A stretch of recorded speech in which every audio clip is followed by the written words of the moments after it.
Wherever there is love for medicine, there is also love for humanity.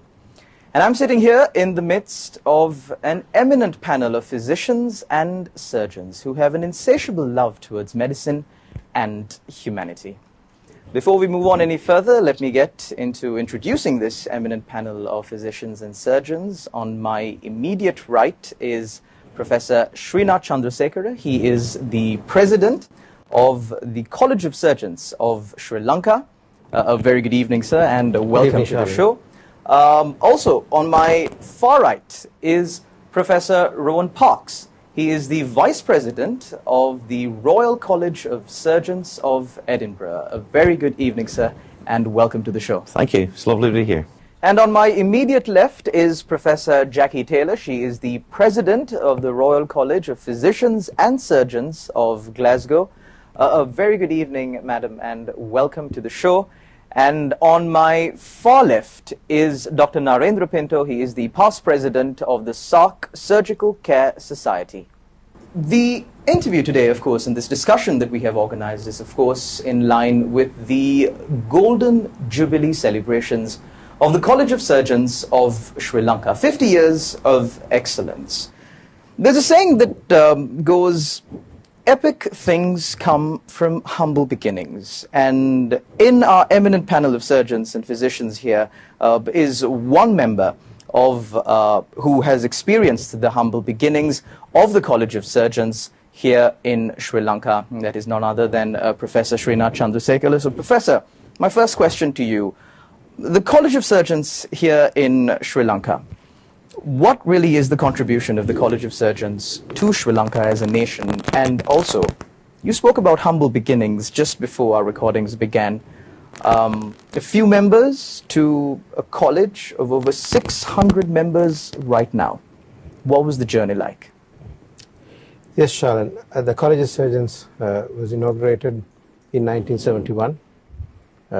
I was just a toddler then. But I do know through the annals of our college that this was a collective of a handful of eminent surgeons at that time who met with a collective vision to improve the quality of surgical care in this country. So that has always been our prime objective. And in achieving this objective, the College of Surgeons, as the apex body for all surgical specialties in this country, has spearheaded numerous initiatives.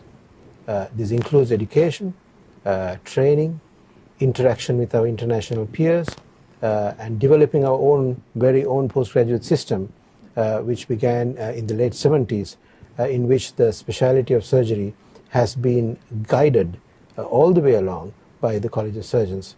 So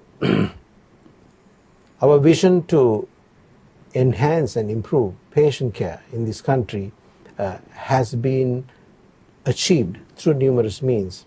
And as you said, it's with a great sense of humility that I state that as we celebrate our Golden Jubilee, we can be very happy that these objectives have been met quite amply, not only by the achievement of having 600 surgeons, but more importantly, being able to deliver specialist surgical care in any corner of the country, whether it be Mana, Jaffna, Hambantota, or any other far corner. I'm delighted to place on record on behalf of the surgeons as well as those responsible for such developments that within 1 hour of traveling distance anywhere in this country, we have got access to specialist surgical care. I think as a developing country, that has been one of the most remarkable achievements that the surgeons, together with the state, has been able to achieve.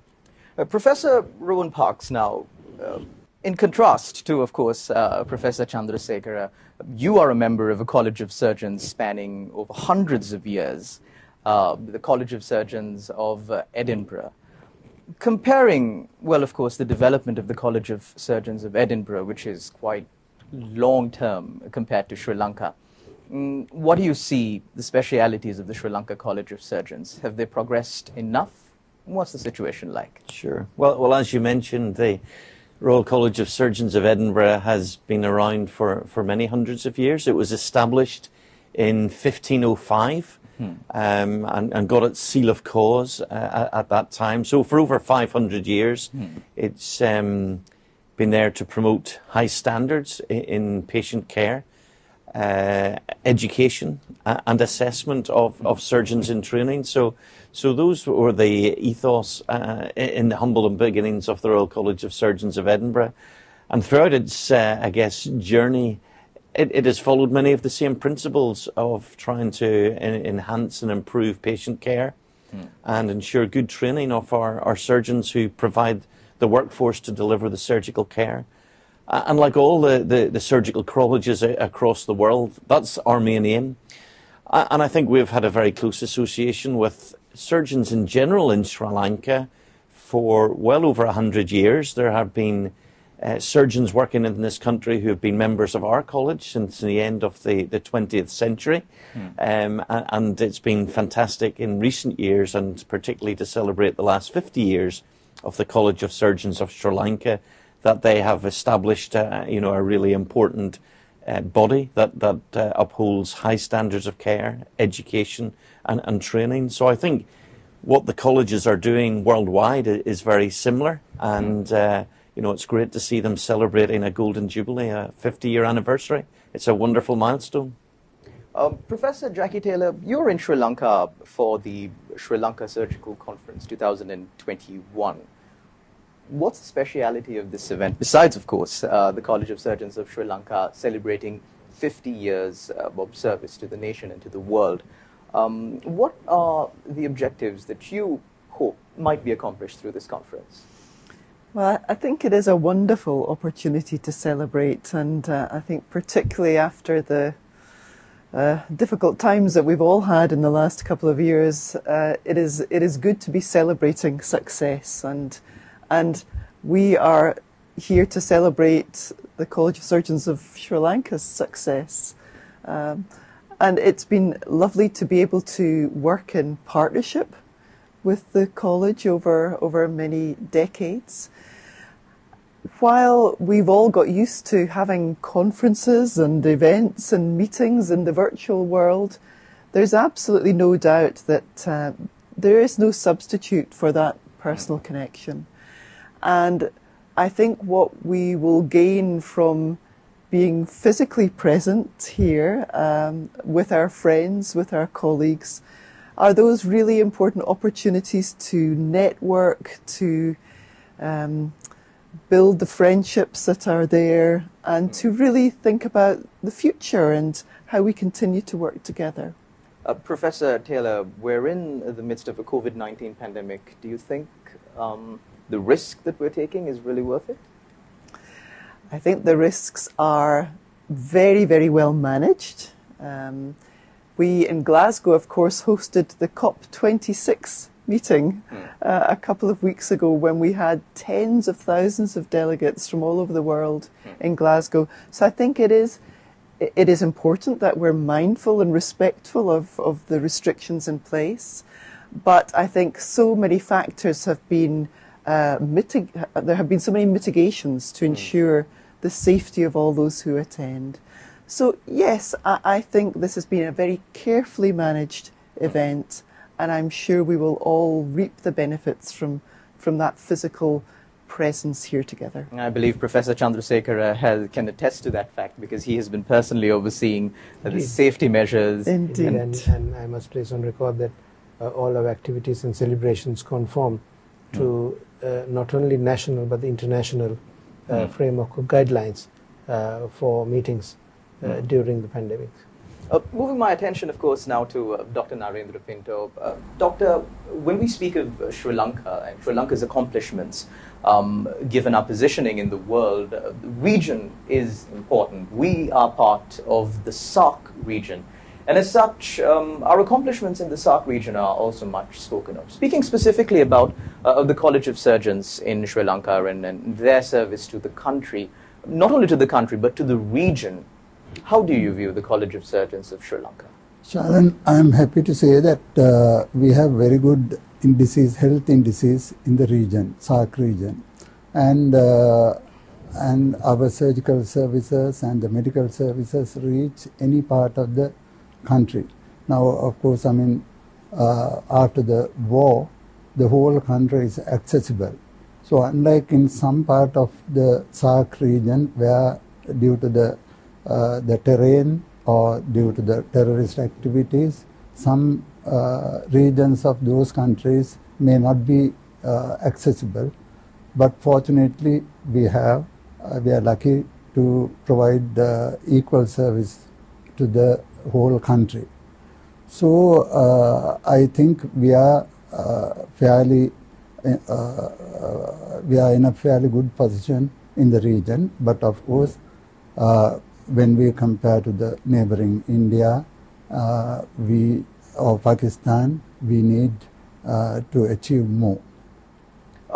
Dr. Pinto, speaking about Sri Lanka, the College of Surgeons of Sri Lanka, their role in the SARC Surgical Care Society, what has the role been like? Have we been in the front? Have we been in the back? Actually, Sharon, I'm proud to say that this organization of collective of surgeons was initiated by our own surgeon past president, Professor Arjuna Aluvihare, in 1996.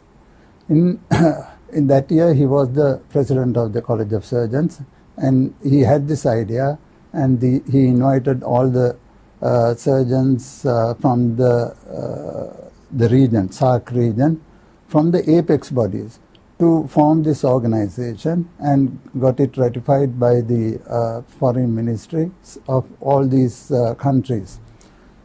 And for that, he has to travel to almost all these countries. And then, along with Professor M.D. Ramavansa, incidentally, he is the current president of the SARC Surgical Care Society. Of course, I mean, he is in Peradeniya. Due to logistic reasons, he couldn't attend to this meeting. So, 1996, he started it and became the founder president. After that, every 2 years, this was transferred into each country. And in 2009, I was the president of the SARC Surgical Care Society, as well as the College of Surgeons of Sri Lanka and Orthopedic Association. So it's 3 caps on the same year.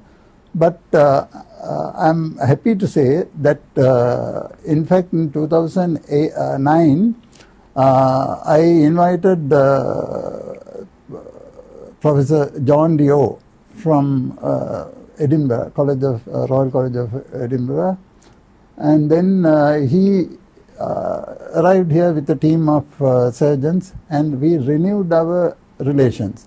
In fact, the college mace had been donated by the Royal College of Surgeons of Edinburgh back in early 70s, and it's still there preserved. So we renewed our relation, and then we progressed to forming a MOU and the second MOU, and then we are and extended our relations with Glasgow and England College, as well as we have moved to most of Malaysia, even Sweden, and I think Srinath will tell you the number of organizations we have. So, Professor Srinath, although we have only representatives here, present here at this interview, specifically from the Royal College of Surgeons of Edinburgh and Glasgow, Sri Lanka, the College of Surgeons in Sri Lanka has relationships with many other colleges of surgeons across the world. Yes, indeed, Sharon. As Dr. Pinto indicated, the college, like with many other colleges internationally, we have diverse links with many parts of the world, whether it be the Far East, Japan, Thailand, Australia, America. But our strongest links, I must say, has been in the United Kingdom, and in particular with the Royal Colleges in Edinburgh and Glasgow. So Dr. Pinto intimated to our very close links with Glasgow, which has enabled us to have rapid progress in numerous spheres. So similarly, we have had interactions with Glasgow. The formalities began only in 2013 or 14, and in 2018 2016 we were able to, like with Edinburgh, we were able to enter into an MOU to enhance quality assurance, examination, accreditation, and numerous other academic enhancements. So yes, we've got global links, and all of it has been mutually beneficial. So I believe and I hope that our interactions have not only benefited this country, but the friendships have benefited to network and learn from each other, which is taking us to where we are heading. Professor, would it be right for me to say that the Royal College of Surgeons of Edinburgh and Glasgow, of course, would have a special place here, although? Indeed. I don't think there's any discussion about it. But I must also say that we have honored guests, President of the Malaysian College, arriving in Sri Lanka very soon. For the surgical congress. Yes, and he'll be gracing all our events physically. We have Dr. Abed Dalabi, who's attending, representing India, and we have a delegation from Pakistan. So, I mean, it's a time for celebration, and I'm very grateful to all our international partners for being here despite the ongoing challenges. Professor Srinath Chandrasekhara, like you mentioned before, of course, this event is being held under strict health guidelines. We have international guests, and you said not just local health guidelines, but international guidelines. Professor, what do you plan on accomplishing through this surgical congress? Besides, of course, the celebrations of your achievements, what does this really mean to the people of this country? I think, Shalan, if I may slightly digress from the question, this celebration will reflect the achievements we have made not only this year, but collectively over the last 5 decades. And if you give me a minute to explain, they're quite numerous. If I may highlight, we've accomplished, despite the COVID, we've set out on certain objectives, all of which is focused towards enhanced patient care. So we've had numerous programs. I will just give you the highlights. Firstly, despite the COVID, we did not reduce our educational activities. We were one of the first colleges last year to, within days, because it suddenly dawned upon us that there was going to be a lockdown in the middle of our conference. So within a matter of days, our college managed to convert the previously intended on-site conference into a digital conference. So since then, all our educational activities, whenever possible, has been through the virtual route. So we now, due to this mode of communication, not only have enhanced participation, because as you can imagine, doctors don't have to travel from far and wide to come to the college for education. It's at the click of a button. We now have international participation. So we have, I think, the COVID, one of the positives of the COVID has been that we have enhanced our educational activities. And we have had enhanced international participation, because it's that much easier for top experts from across the world to link to us and then teach our youngsters. So that's been one achievement. The second achievement is, of course, about one of the serious problems that the entire world faces, which is trauma management. Now, the problems with trauma is no different to us in Sri Lanka as compared with the rest of the world. Is one of the leading causes of death and the number one cause of hospital admission in the emergency department. So for many years, I think throughout the history of the college, our surgeons have been focused towards enhancing or improving trauma care. Numerous things have been done. It's far too numerous to mention here in this brief interview. But this year, what we've done is not to do new things, but we put everything together. So we've re-edited our trauma manuals. We've coordinated between the World Health Organization, the Ministry of Health, other stakeholders such as the Sri Lanka Medical Council, your TV network itself for public awareness. As you know, we were planning to go on a roadshow across the country to increase public awareness.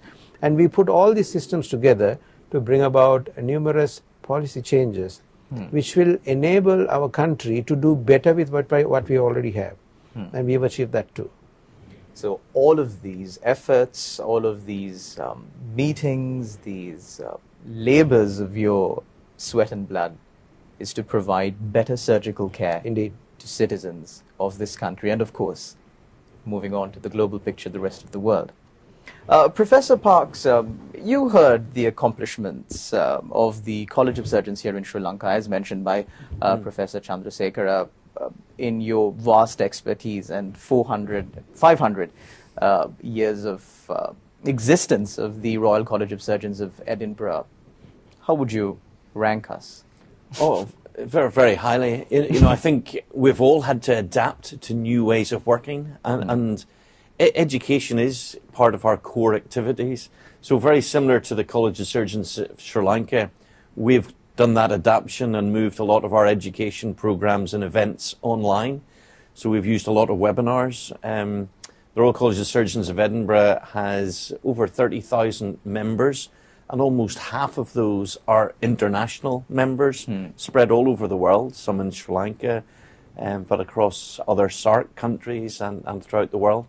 But they've been able to benefit from these educational activities, so very similar to what's happened here in the College of Surgeons of Sri Lanka, been able to maintain education and scientific endeavours in that format. So we've used webinars and have had 35,000 people tune into those webinars over the last 18 months, surgeons. And so seeing what's happened here, it's exactly the same, and that's a huge benefit. So we're all striving to improve patient care. That I think is one of the reasons colleges exist. Education's a big part of that. But education not just of surgeons, of the public. And I think what you're doing and the road shows and engaging with the public and raising awareness is absolutely fantastic. So great credit to the college for doing that. Professor Jackie Taylor, you also heard the accomplishments of the Sri Lanka College of Surgeons. How has your collaboration and partnership been with the College of Surgeons in Sri Lanka, and specifically on the Surgical Congress 2021? Well, I think our collaboration has been over many decades, and it's been a real joy to be able to assist. I think as medical and surgical professionals around the world, I think we all feel a strong sense of responsibility to share our learning and share our knowledge. And as Srinath said, that is mutually beneficial. All parties benefit from working in partnership. So it really has been a fantastic experience for us. We've tried to assist particularly with the assessment and examination of surgeons who are in training, and that is a particular piece of work that we've been involved in. As far as the Congress is concerned, we are. I'm with two other colleagues from the Glasgow College, and we are all looking forward to participating. We've all pre-recorded our presentations for the event, and we're just very much looking forward to physically being in an auditorium together, I would say. We are a slightly different college because we are a college of physicians and surgeons, so we cover both sides of the house, if you would like to put it that way.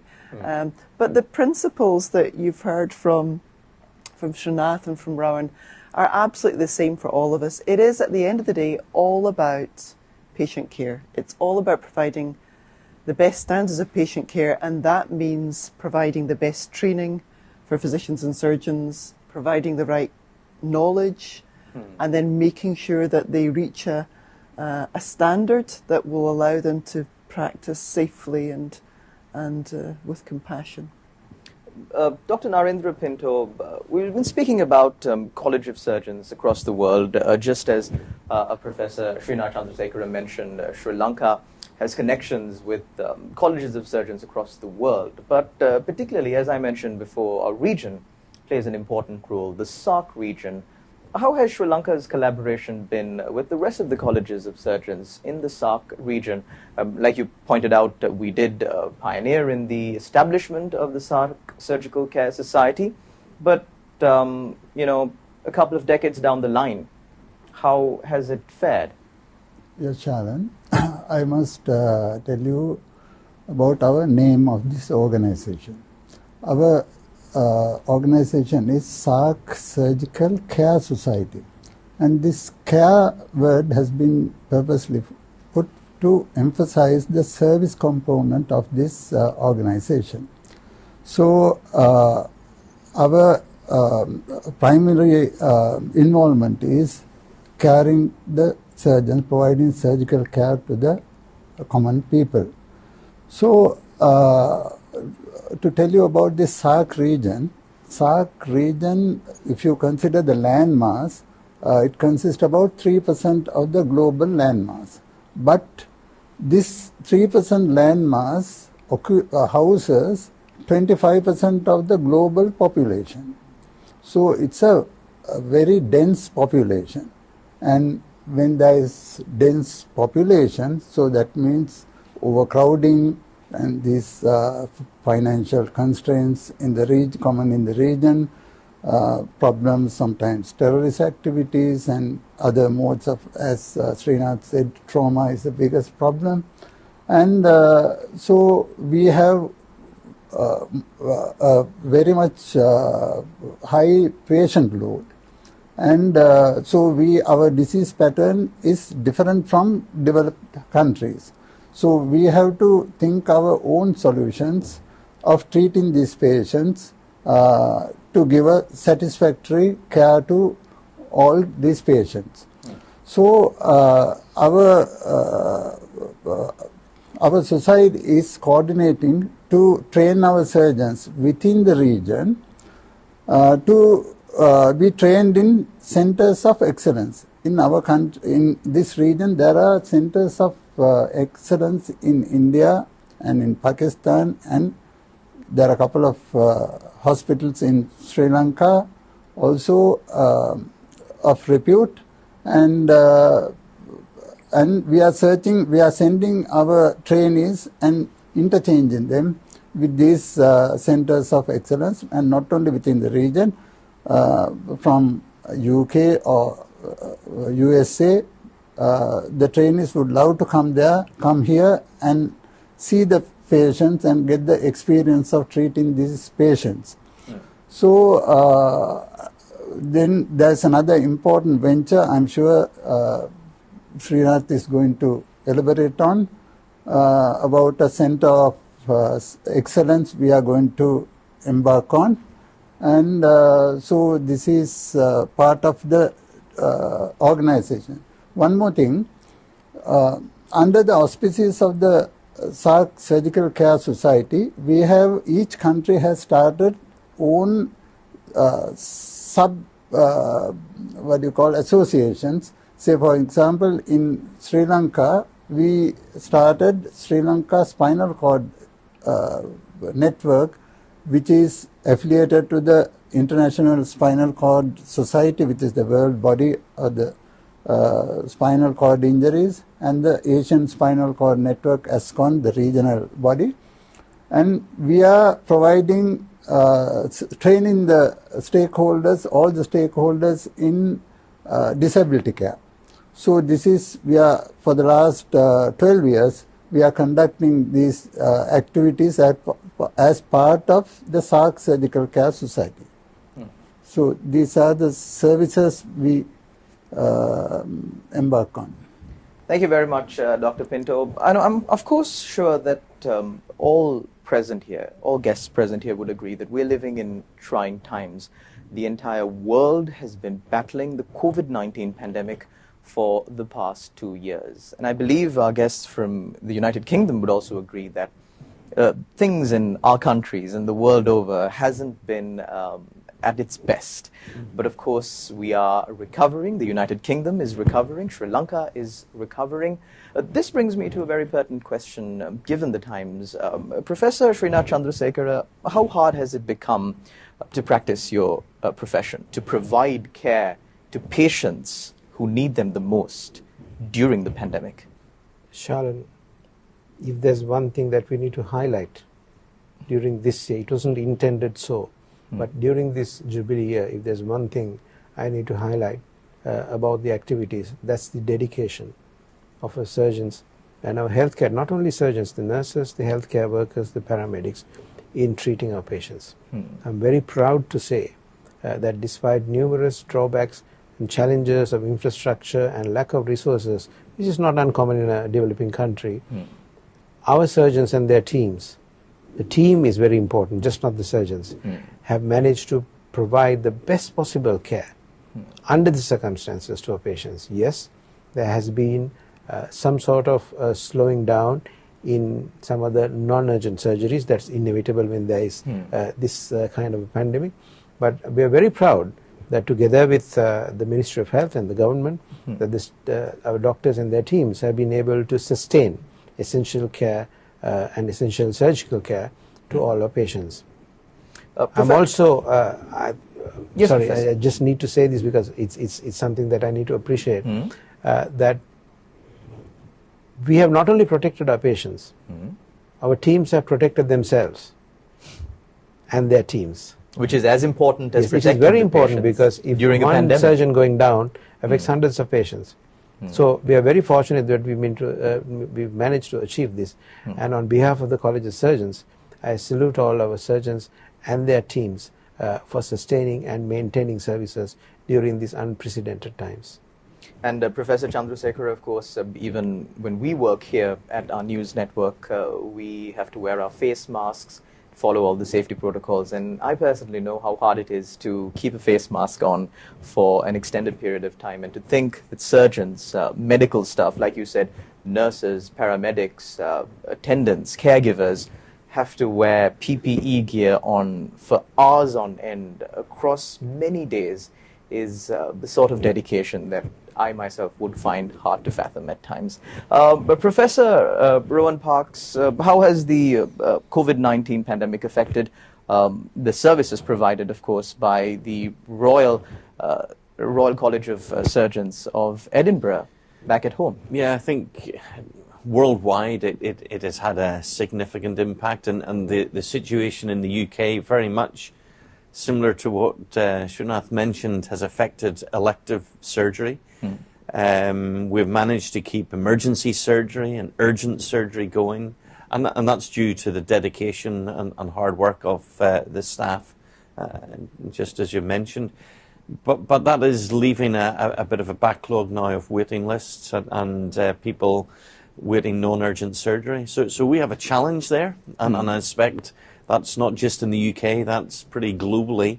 And we'll have to work out solutions for that. And there's a lot of thinking and planning and discussions about what that might look like. In the UK, workforce is a big challenge for us. We need more workforce to deal with that backlog. We need physical space to do it, and the right space that keeps patients safe and protected. So elective centres is something that we're thinking might be a model for the future. So I think in the UK we're certainly going to see a change in how our clinical services and how our surgical services are delivered. But I think I should pay tribute to the dedication and commitment of staff across the professional groups who have had to work so hard over the last 18-20 months. And unfortunately, we've also had some people who have succumbed to the virus and to COVID, dedicated surgeons, nursing staff who've lost their lives because they've been infected. So, you know, we pause at times to remember those who have, despite that risk, kept working and provided a really needed service despite the challenges. Professor Jackie Taylor, change is inevitable, and I think if there is one lasting lesson that COVID-19 has taught the entire world, that would be at the top of the list. Do you believe that surgical care and services of physicians, of course, since you're from the Royal College of Physicians and Surgeons of Glasgow, has changed fast enough to suit the pandemic situation and then the changing nature of the world? Because, as you know, we no longer live under normal conditions. We call this the new normal. Yeah, I mean, I think if we look back at where we've come from in the last 20 months, the pace of change has been staggering. You know, I can't think of any other era when there has been so much progress. You know, we have the medical profession, the allied health professions, the nursing staff they've all suffered, they've all shown great commitment, they've all shown incredible team working, and I think that's something that I've been particularly proud of and aware of. But we've seen incredible innovation. We were just mentioning in our discussions before, this time last year, the first patient in the world had not been vaccinated.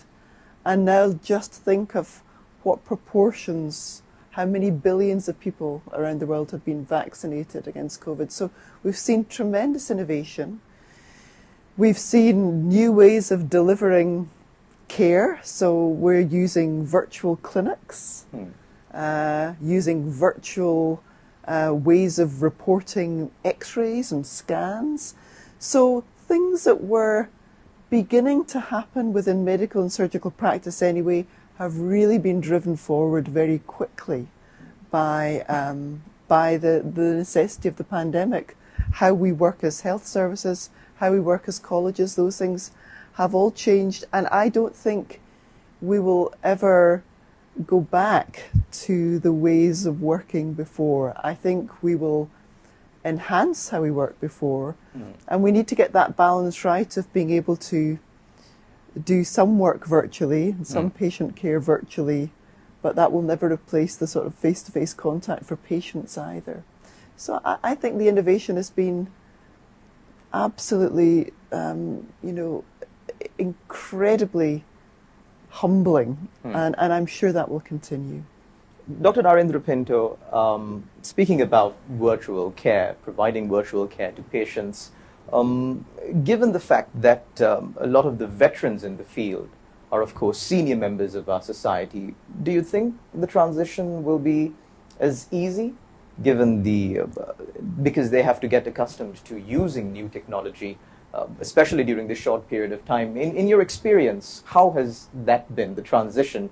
Well, for the profession and for you personally as well, if I may ask. Actually, Shannon, it's a good question, because I can tell you my experience when I faced the first Zoom interview, and then that was a very embarrassing thing. The consultation, and you mean? Not only the consultation, we had a meeting and organization, and sometimes now the Zoom or the consultations are virtual consultations are very common. Even this morning, and sometimes at any time I can be disturbed by these virtual consultations. But of course, it's an experience. I read College of Edinburgh journal last month or before. They have a senior surgeon has mentioned, he's written his experience in virtual Zoom conferences. So it's a silver lining, and I think it's going to stay. And I mean, the plus side is that the SARC Surgical Care Society Executive Committee meetings, those days we had to wait for some conference in some other country to visit there. But now we hold it every month. And not only all the members participate, even from Afghanistan during these troubled times. So it's a very positive development. Like I said before, change is inevitable, and that's one of the main lessons that the COVID-19 pandemic has taught us. And it's important that we look towards the future. Failing to plan is planning to fail. Professor Srinath Chandrasekara, speaking about the future of the College of Surgeons in Sri Lanka, I know that you're in a very celebratory mood. You're celebrating 50 years of service to Sri Lanka, but have you planned for the future? Yes, indeed, Sharon. I think as we reach our golden jubilee, our key task is, whilst rejoicing, with our achievements, we need to look forward. So I wish to place before you some of the key activities that are in process for the immediate future as well as long term. I've already mentioned the plans to further enhance trauma care. Similarly, this year, during the Golden Jubilee, we have initiated a completely new program through the college, which is to set up a model hospital. Now, since this is the first of its kind and a pilot project, we are limiting it to one particular area, which is a huge problem to people across the country, which is kidney stone disease. And it so happened that I'm also a urologist, a kidney stone surgeon, and it's not connected to my profession, but there's been the vision of the college. Are you sure your profession didn't have a sway in that, the selection? Not particularly, not particularly, but it is across all specialities. Kidney stone disease is one of the commonest problems, and I'm sad to say that despite best efforts of the government and the availability of very good facilities across all parts of our country, we still have a large number of patients productive on waiting lists for surgery. Some don't make it through that waiting list. Well, in this instance, we intervene, but it's quite a bit of discomfort that they go through while awaiting surgery. So we ensure that we do not lose lives as a result of this, but it's quite a bit of waiting. And people don't like to wait for surgery, and there's discomfort, if not pain.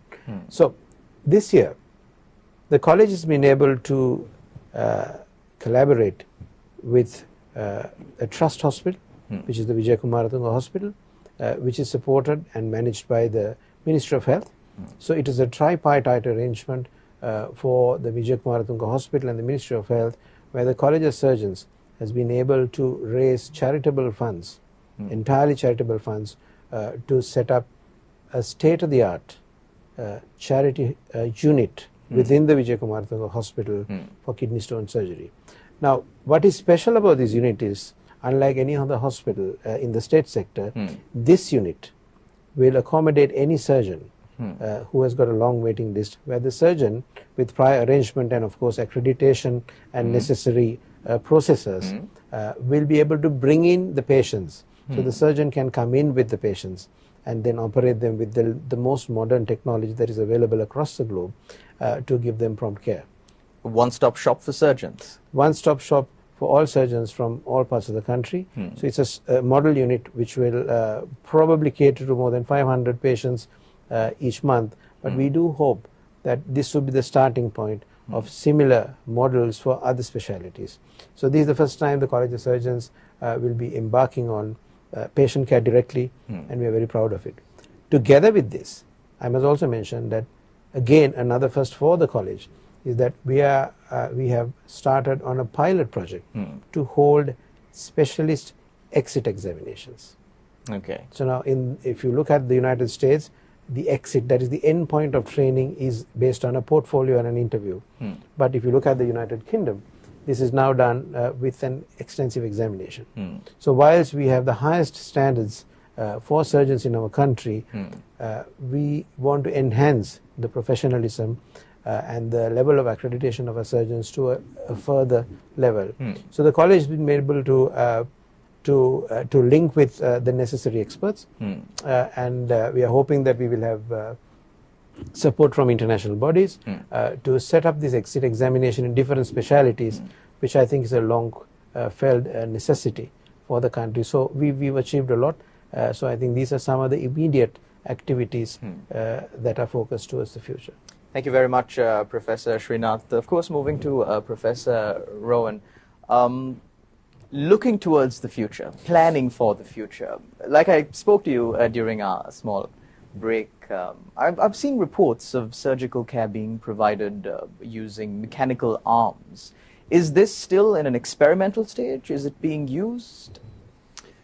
So it is a fairly recent initiative, but it's not really experimental. In fact, our urology colleagues are probably at the forefront of this type of surgery globally. But technology is advancing and moving on and developing, and as surgeons we have to work with our industry partners, and that's something that as a college we've been involved in recently, trying to develop new areas of practice, extending the indications for the use of robotics. Now, robotics are mechanical arms, but they still need operated by a surgeon. And there's a lot of advantages. It can be done through minimal access, and it can be done in a ergonomically comfortable way for the surgeon. So these are technological advantages that we're looking to utilize to enhance patient care and to improve the patient's journey. So as a college, we are setting up a training unit for robotic surgery. In fact, in Edinburgh, it opens tomorrow. I'm going to miss the opening of that robotics centre.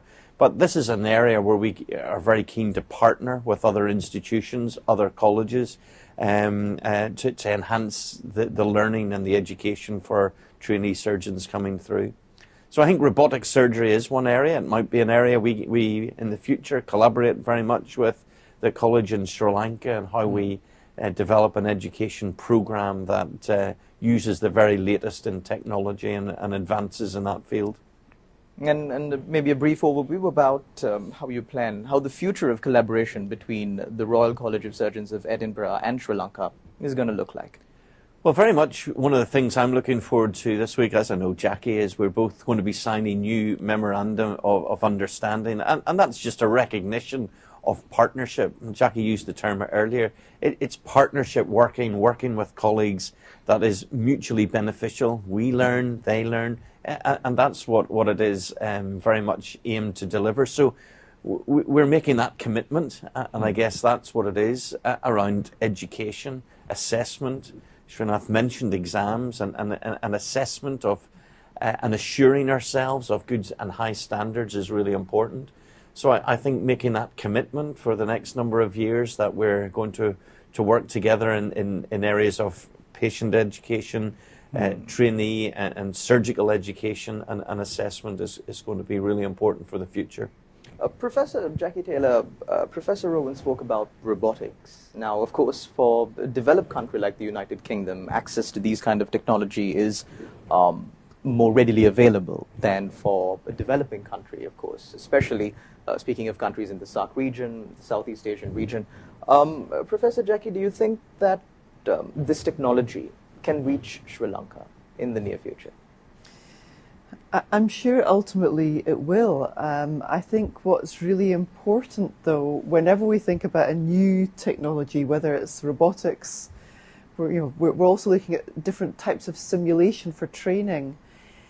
It's just really important that we position that correctly, and that it happens at the right stage of someone's training, for example, that the parameters are carefully controlled so that we don't focus too much on the new clever whiz-bang technologies and forget about the importance of the decision-making, the diagnostics that go into managing the patient, and all the things about being a good doctor, be physician or surgeon, communication skills, all of those things. So when we're thinking about, we often get carried away with new technologies, and they're great, they're exciting, but we need to make sure that they have the right place, and that we don't forget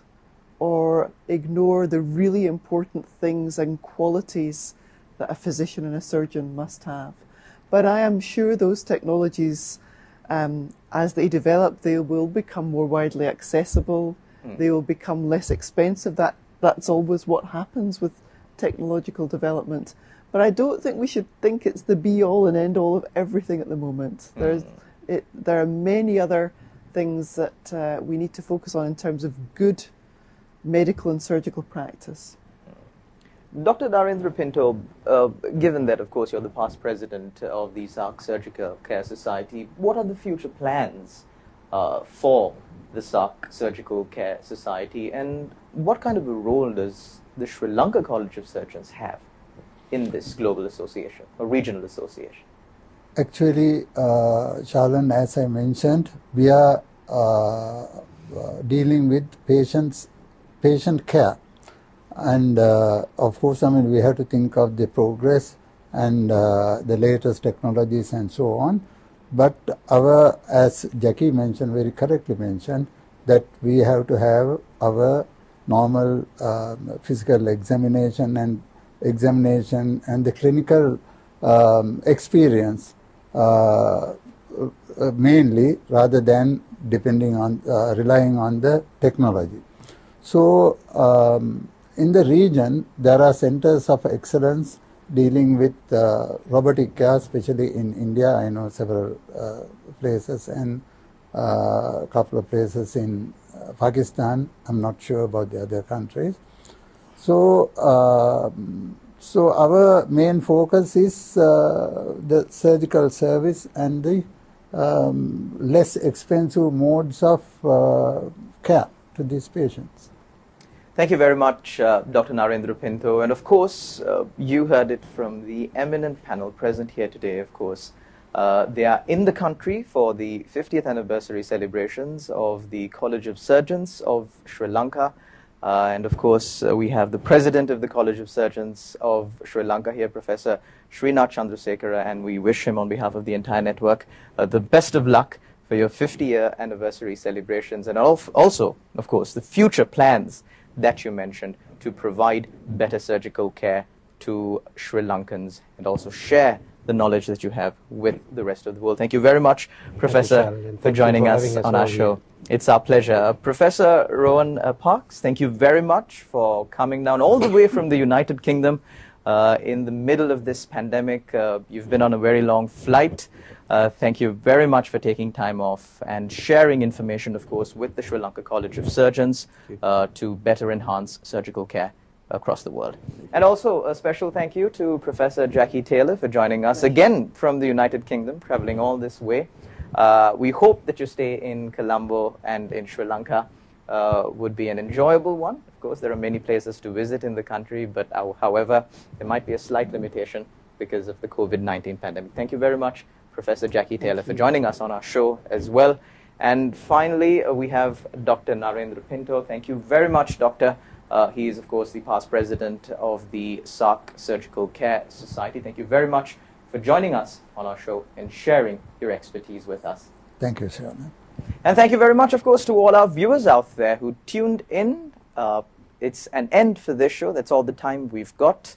Until we meet again, take care and God bless.